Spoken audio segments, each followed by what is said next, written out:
I don't know why. Oh, why would you do that? Are you okay? First date for Caitlin. We have got prepared some vinegar into our little black containers here. Does anybody recognise these little black containers here? Any grown-ups out there?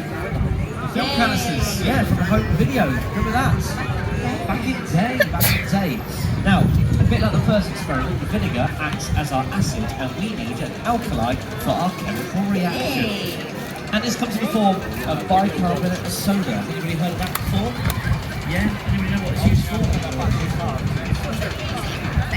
Baking. Yeah, baking. Does it help things rise? Yeah, I mean, I'm not much of a baker, but I would imagine. Okay, the first mission is to try and get this open, which is lots of fun. There we go, I'm in. I'm going to place a little bit of bicarb on the lid of our film canisters here. And very shortly, I'm going to close the lid. It's going to mix with our vinegar, and we should get an explosion. Who's ready for an explosion?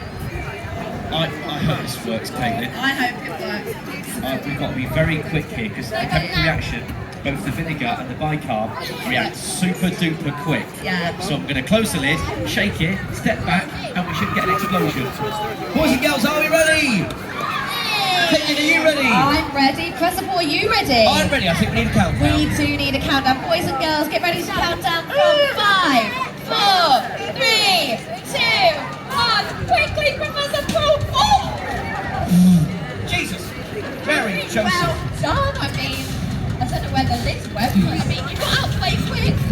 Okay. My heart's going pitter patter, pitter patter. It is. That was very, very quick. That was intense. It was a very good explosion, though. Give Professor Paul a round of applause.